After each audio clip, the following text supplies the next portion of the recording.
আপনি এনসিপিতে আছেন, এনসিপি আবার 11 দলীয় জোটে আছে। 11 দলীয় জোটের কালকেও আপনাদের যে যোগদান অনুষ্ঠান ছিল সেখানে সদ্য যোগ দেওয়া নেতাও বলেছেন যে এই সরকারকে হটানোর জন্য তিনি তার যথেষ্ট ভূমিকা রাখবেন।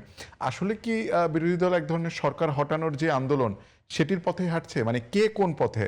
আর একই প্রশ্ন আপনার কাছে আসবে, শান্ত আপনি বলেন।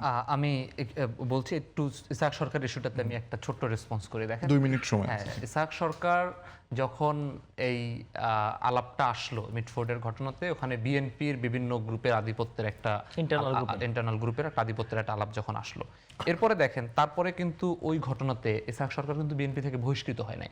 ওই ঘটনাতে বিএনপি ক্ষমতায় আসার পরে ইসহাক সরকার যদি দোষী হইতো, বিএনপি তো এবারে ইলেকশন ইসহাক সরকার, আমি তো সত্যমিতা জানি, আমি এটা আপনাকে যোগ করি। হ্যাঁ, আমি আমার পয়েন্টটা বুঝেন। আমি পয়েন্টটা বুঝছি।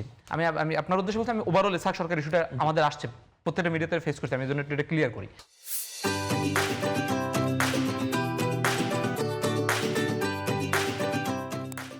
ইসহাক সরকার বিএনপির থেকে কিন্তু বহিষ্কৃত হয়েছে ইলেকশন করার কারণে, স্বতন্ত্র ইলেকশন পরবর্তীতে, এবং তাকে বিএনপি অনুরোধ করেছিল বসার জন্য। তার মানে বিএনপি তাকে রাখতে চেয়েছে। দ্বিতীয়ত হচ্ছে যে এবং বিএনপি সরকার ক্ষমতা আসার পরেও, ইসহাক সরকার বহিষ্কৃত হওয়ার পরেও কিন্তু গত 2-3 মাসেও ইসহাক সরকারের বিরুদ্ধে ওই ঘটনার কোনো সত্যতা কিংবা আইনি কোনো ব্যবস্থা কিন্তু নেয় নাই।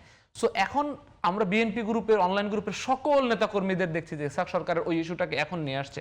যদি এটা সত্য হয়ে থাকতো তাহলে তো ইসহাক সরকারের বিরুদ্ধে বিএনপি সরকার আসার পরে 2 মাসে একটা মামলাও তো হতো ইসহাক সরকারের নামে। সো আমরা দেখেছি যে ইসহাক সরকারের নামে আইনি ধরনের কোনো প্রমাণ নাই, এবং ইসহাক সরকারের যে ত্যাগ, এটা ইসহাক সরকার না, এটা বিএনপির সকল নেতার স্টেটমেন্টে এটা প্রমাণ। আমি যে প্রশ্নটা করেছিলাম সেটা যদি বলেন এখন 1 মিনিটে। আমরা যেটা বলছি সেটা হচ্ছে যে আমরা আসলে সরকার পতনের আন্দোলনে যাচ্ছি কিনা। সরকারে আমরা যেটা মনে করছি যে আমরা শুরু থেকে বারবার আমরা বলছি যে সরকারের পতনটা আসলে কখন হবে। পতনটা হবে যে আমরা সরকারের পতনের জন্য আমরা আন্দোলন করবো না। হাসিনার বিরুদ্ধে কিন্তু আমরা শুরুতে হাসিনার পতনে আন্দোলন করি নাই। বিভিন্ন রাইটসের আন্দোলনগুলো যখন করতে করতে সরকার যখন এগুলোকে ইগনোর করতে থাকে, আর তখন একটা পর্যায়ে গিয়ে দেশের মানুষ এবং বিরোধী দলগুলোর দেয়ালে পিঠ থেকে যায়। সো আমাদের এখানে কিছু মৌলিক কিছু চাহিদা আছে। একটা হচ্ছে যে যেমন আমাদের নিরাপত্তা, আমাদের আইন শৃঙ্খলা, সমান অধিকারের যে বিষয়গুলো আছে, ইকোনমিক বিষয়গুলো আছে, লুটতারাজের বিরুদ্ধে একটা বিষয় আছে। আর একটা হচ্ছে কাঠামোগত যে পরিবর্তনের যে অঙ্গীকার, আমরা একসাথে ঐক্যমত কমিশন বলেন, জুলাই অভ্যুত্থানের মধ্যে যেটা তৈরি হয়েছে, এই অঙ্গীকারগুলোতে যদি দেখি যে সরকার কন্টিনিউয়াসলি তার জায়গায়, আমরা সরকারকে সময় দিয়ে দেখতে চাই, কিন্তু এমন একটা জায়গায় যদি আগামী মনে করেন সাপোজ চিন্তা করেন যে এই আমি এখানে কথা বলার কারণে যদি এমন একদিন আসে যে আমি এই জিটিভির অফিস থেকে বের হওয়ার পরে আমাকে সাদা গাড়ি তুলে নিয়ে যায়, তারপর তো সরকার পতনের আন্দোলন শুরুই হবে। এবং সেই আন্দোলনে তো ইসহাক সরকার যেভাবে আওয়ামী লীগের বিরুদ্ধে ভূমিকা রাখছেন, সেভাবে তো এই বিএনপির বিরুদ্ধে ভূমিকা রাখবেন।